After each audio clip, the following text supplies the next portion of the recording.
9 de janeiro de 2026. Teherã, capital do Irã. Às 7 da manhã, hora local, a internet do país inteiro para de funcionar. Completamente. Redes sociais bloqueadas. Aplicativos de mensagem inacessíveis.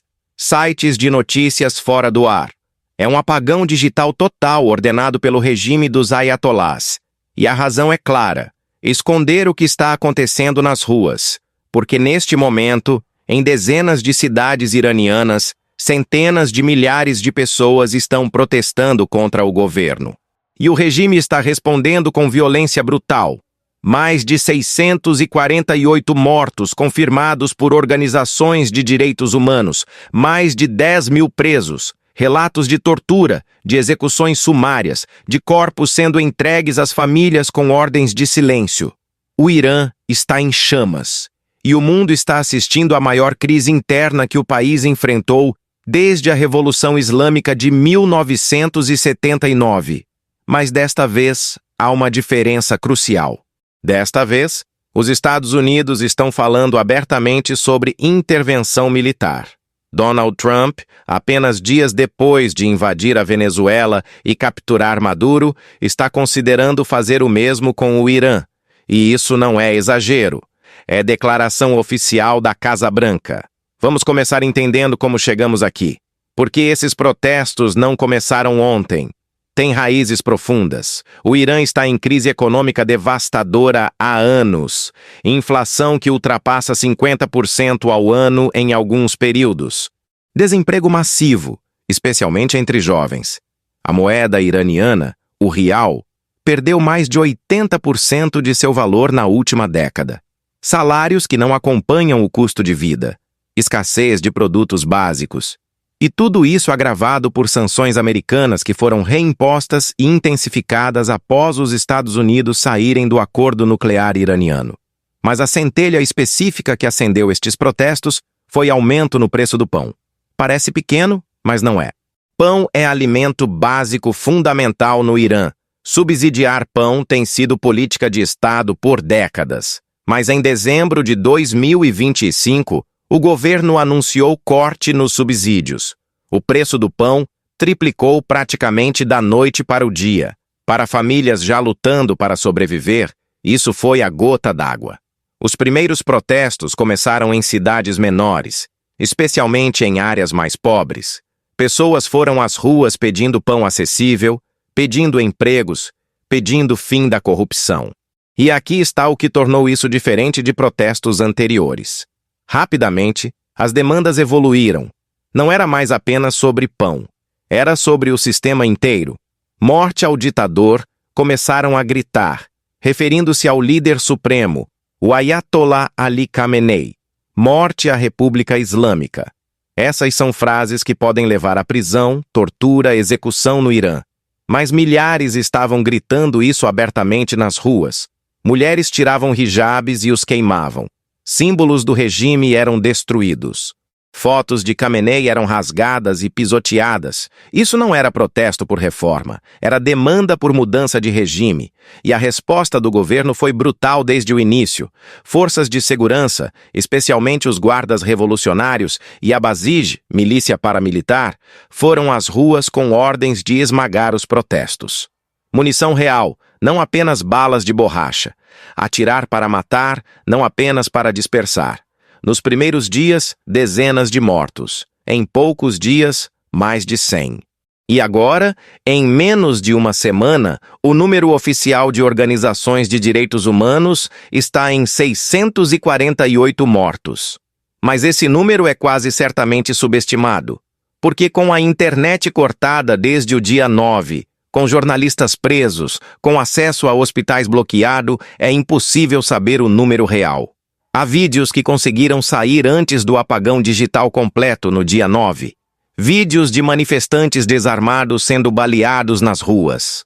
Vídeos de forças de segurança espancando pessoas brutalmente. Vídeos de corpos enfileirados na frente de necrotérios, com famílias desesperadas tentando identificar entes queridos. Um vídeo particularmente chocante mostra dezenas de corpos cobertos com lençóis brancos manchados de sangue, alinhados no chão de um necrotério em Teherã. Esse vídeo se tornou símbolo da brutalidade do regime. E aqui está o que torna essa repressão particularmente cruel. O regime está não apenas matando manifestantes nas ruas, está fazendo prisões em massa. Mais de 10.000 pessoas foram presas segundo estimativas, e há relatos confiáveis de tortura sistemática. Prisioneiros sendo espancados para forçar confissões, prisioneiros sendo forçados a aparecer na televisão estatal denunciando os protestos e pedindo perdão. Famílias de mortos sendo ameaçadas, forçadas a assinar documentos dizendo que seus filhos ou filhas eram terroristas e que o regime agiu corretamente ao matá-los. Em alguns casos, famílias são forçadas a pagar pelo custo das balas que mataram seus familiares antes de receberem os corpos. E há a dimensão de gênero nisso que não pode ser ignorada. Mulheres têm sido centrais nesses protestos. Não apenas participando, mas liderando. A imagem de mulheres jovens queimando hijabs, cortando o cabelo em protesto, dançando nas ruas sem véu, tudo isso se tornou simbólico da resistência. E o regime está visando mulheres especificamente. Há relatos de mulheres presas sendo estupradas sistematicamente como forma de tortura. Há relatos de mulheres sendo executadas em prisões. Isso não é apenas repressão política. É violência de gênero como ferramenta de controle. Então por que agora? Por que esses protestos explodiram desta forma em 2026? Parte da resposta é acúmulo.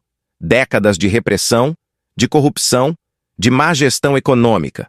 Uma geração inteira de jovens iranianos que cresceu sob sanções, sob restrições, sob um regime que controla cada aspecto de suas vidas. Esses jovens, muitos deles educados, conectados ao mundo através da internet, vendo como pessoas em outros países vivem, não aceitam mais o status quo. Querem liberdade. Querem oportunidade. Querem viver sem medo constante da polícia moral, dos guardas revolucionários, das leis islâmicas rígidas. E há outro fator crucial. O regime está mais fraco do que nunca, economicamente devastado, diplomaticamente isolado, militarmente sob pressão de Israel. E há divisões internas crescentes. Há relatos não confirmados, mas persistentes, de que alguns membros das forças de segurança, especialmente policiais comuns, não soldados dos guardas revolucionários, estão se recusando a atirar em manifestantes. Alguns teriam até se juntado aos protestos. Se isso é verdade, e em que escala, é difícil saber com o apagão de informação desde o dia 9. Mas há sinais de que o regime não tem controle total, mesmo dentro de suas próprias forças. E então entra Trump. Porque a administração americana tem observado isso muito atentamente e vê oportunidade. Trump, recém-saído de invasão bem-sucedida da Venezuela, está publicamente considerando ação militar no Irã. Não é especulação de mídia, é declaração oficial. O porta-voz da Casa Branca disse textualmente: o presidente Trump não tem medo de usar força militar para apoiar o povo iraniano contra um regime brutal. Ataque aéreo é uma opção que está sendo considerada. Vamos pausar e entender o que isso significa. Os Estados Unidos estão falando sobre atacar militarmente o Irã, não a Venezuela, um país relativamente fraco militarmente. O Irã, um país com 85 milhões de habitantes, com forças armadas de mais de 500.000 soldados ativos, com mísseis balísticos capazes de atingir alvos a milhares de quilômetros, com capacidade nuclear, embora alegadamente para fins civis, com aliados regionais poderosos como Hezbollah no Líbano e milícias no Iraque e Síria.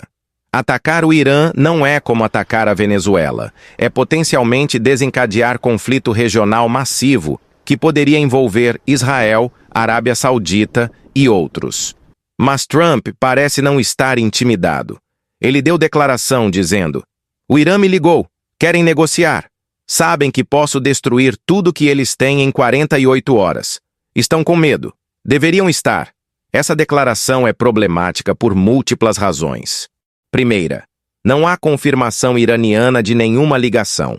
O Ministério das Relações Exteriores do Irã respondeu dizendo: "Não ligamos para Washington.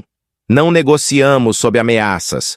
Estamos preparados para a guerra se necessário." Então temos duas narrativas completamente contraditórias. Trump dizendo que o Irã quer negociar. Irã dizendo que está preparado para a guerra. Quem está dizendo a verdade? Provavelmente nenhum dos dois completamente. Há canais diplomáticos indiretos através de países como Omã e Catar que historicamente facilitaram comunicação entre Washington e Teherã. É possível que tenha havido alguma sondagem através desses canais. Mas ligaram para negociar é provavelmente exagero trumpiano. E preparados para a guerra é provavelmente postura iraniana para a audiência doméstica e regional. Mas aqui está o que sabemos com certeza. O Pentágono está desenvolvendo planos de ataque ao Irã. Isso não é segredo. Esses planos existem há anos, atualizados regularmente. Mas o que é novo é que Trump aparentemente foi brifado sobre esses planos especificamente no contexto dos protestos atuais. Fontes dentro da administração, falando anonimamente para CNN e outros meios, confirmaram que houve reuniões na sala de situação da Casa Branca discutindo opções militares para o Irã. E quais seriam essas opções? Cenário 1. Ataques aéreos limitados, visando instalações dos guardas revolucionários, especialmente aqueles responsáveis pela repressão aos protestos. O argumento seria que os Estados Unidos estão defendendo direitos humanos, protegendo manifestantes civis. Isso seria vendido como intervenção humanitária, não mudança de regime. Mas, obviamente, enfraquecer os guardas revolucionários enfraquece o pilar central do regime. Então seria mudança de regime por outros meios. Cenário 2. Ataques mais amplos visando infraestrutura militar iraniana, bases aéreas, instalações de mísseis, sistemas de defesa aérea. O objetivo seria degradar a capacidade militar do Irã de responder ou de ameaçar aliados americanos na região, especialmente Israel e Arábia Saudita. Isso seria escalada significativa e quase certamente levaria à retaliação iraniana, possivelmente contra bases americanas no Iraque, navios americanos no Golfo Pérsico, ou até contra Israel através de Hezbollah. Cenário 3. Operação terrestre limitada, possivelmente em coordenação com grupos de oposição iranianos. Forças especiais americanas estabelecendo zonas seguras para manifestantes, ou capturando líderes dos guardas revolucionários, ou tentando capturar o próprio Khamenei, repetindo o modelo Maduro. Esse seria o cenário mais arriscado, exigindo presença americana no solo iraniano, com todos os riscos que isso implica. Qual cenário Trump escolheria se decidisse agir?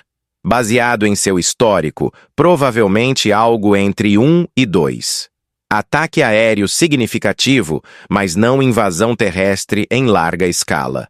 Trump gosta de mostrar força, de ter vitórias rápidas, mas historicamente tem evitado compromissos militares prolongados.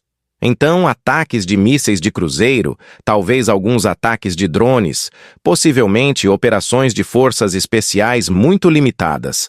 Suficiente para dizer que fez algo para enfraquecer o regime, mas não o suficiente para atolá-lo em guerra terrestre prolongada. Mas aqui está o problema fundamental.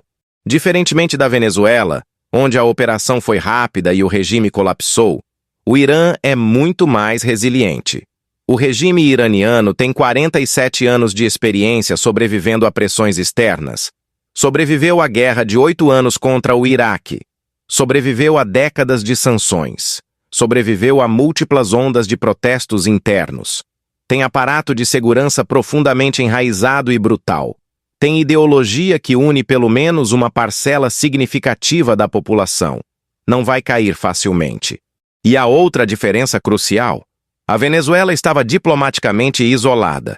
Poucos países a defendiam além de Cuba e Nicarágua.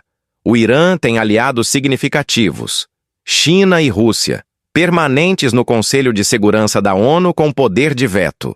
Ambos têm interesses estratégicos e econômicos no Irã. A China importa petróleo iraniano. A Rússia vê o Irã como aliado contra a influência ocidental no Oriente Médio. Nem Pequim nem Moscou querem ver mudança de regime no Irã orquestrada por Washington. Então, se os Estados Unidos atacam o Irã, China e Rússia vão reagir. Não militarmente, quase certamente não, mas diplomaticamente e economicamente sim. Bloqueio de qualquer resolução do Conselho de Segurança legitimando a ação americana, possíveis sanções ou retaliações econômicas, aumento de apoio ao Irã através de vendas de armas, tecnologia, suporte econômico. E isso cria dinâmica onde o Irã, mesmo sob ataque, tem lifelines que a Venezuela não tinha. E há dimensão regional que não pode ser ignorada. Israel apoia completamente qualquer ação americana contra o Irã. O governo Netanyahu vê o Irã como ameaça existencial e tem pedido ação militar há anos. Arábia Saudita e Emirados Árabes Unidos também apoiariam, embora provavelmente mais discretamente. Mas outros países da região têm reservas.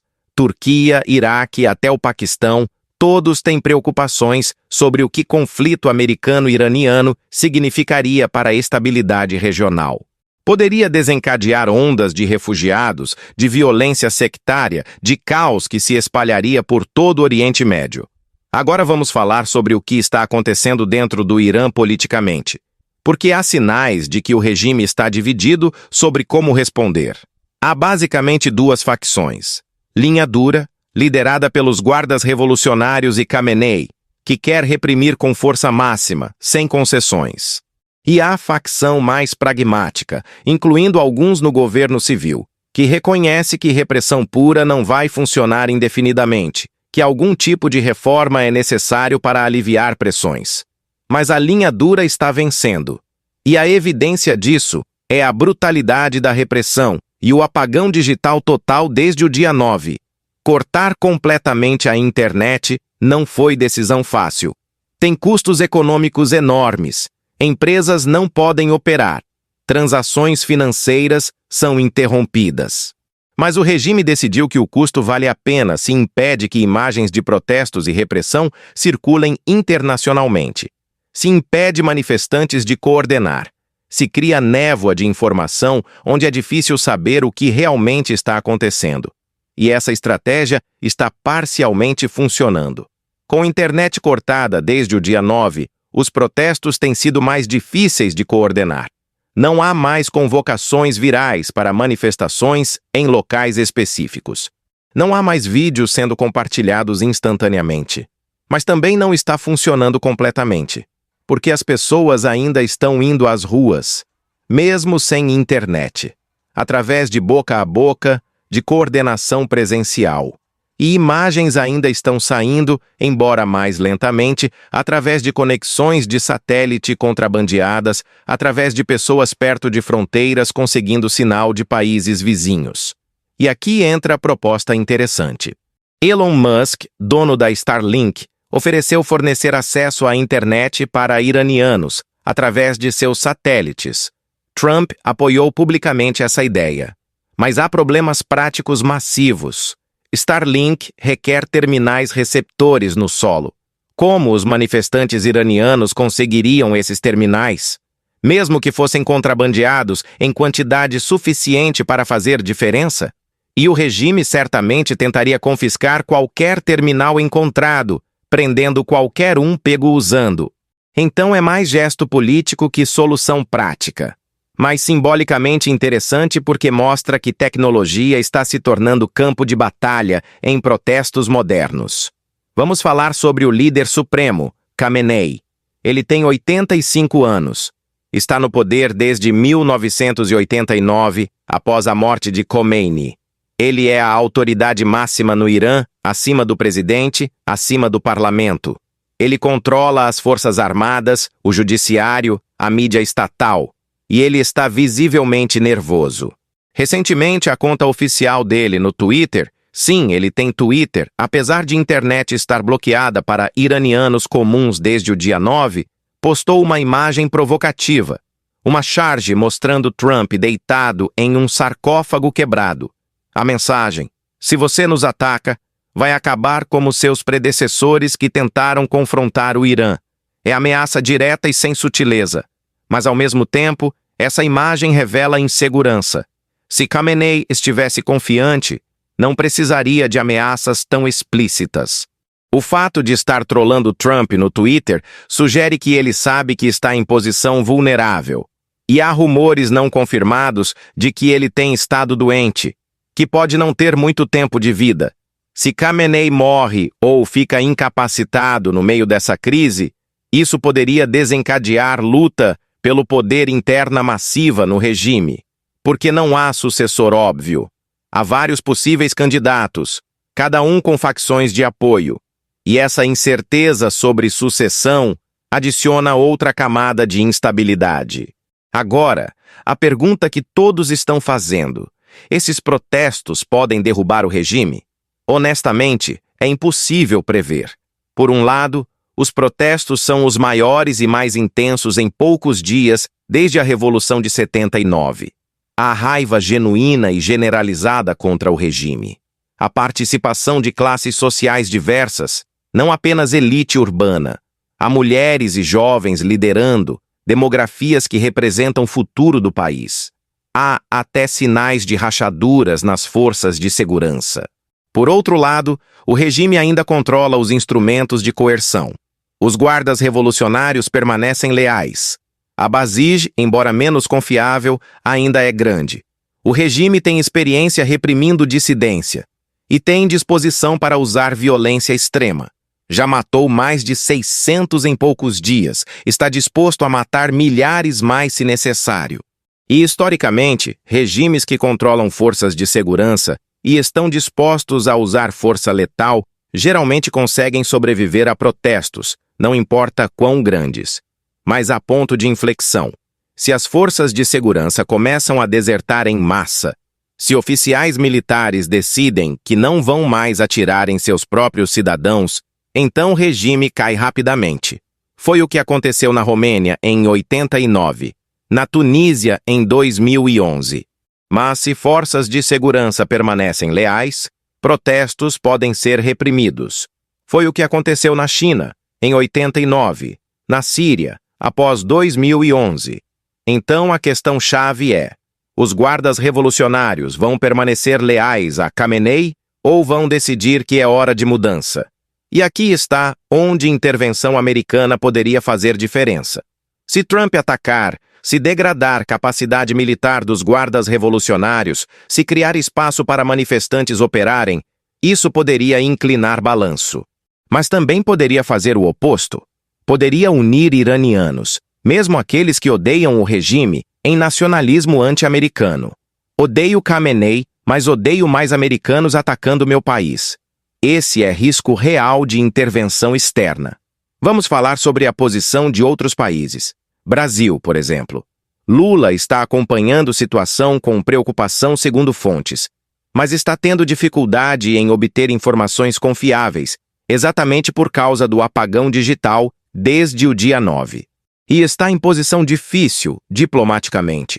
Brasil tem relações com o Irã, embora não sejam próximas. Condenar repressão iraniana é consistente com valores de direitos humanos, mas apoiar intervenção militar americana seria inconsistente com princípios de não intervenção e soberania que Brasil defende. Então Lula provavelmente vai fazer declaração moderada, expressando preocupação com violência, pedindo diálogo, sem apoiar ou condenar qualquer lado fortemente. Europa está em posição similar, horrorizada com repressão iraniana, mas não quer guerra no Oriente Médio. Então países europeus estão pedindo contenção tanto ao regime iraniano quanto aos Estados Unidos. Mas suas palavras têm pouco peso prático. China e Rússia estão apoiando o regime, pedindo não interferência externa, acusando o Ocidente de tentar desestabilizar o Irã. Então, onde isso termina? Cenários possíveis. Cenário 1. Repressão bem-sucedida. Regime mata milhares, prende dezenas de milhares, esmaga protestos através de terror puro. Protestos diminuem. Regime sobrevive, mas é enfraquecido e odiado ainda mais.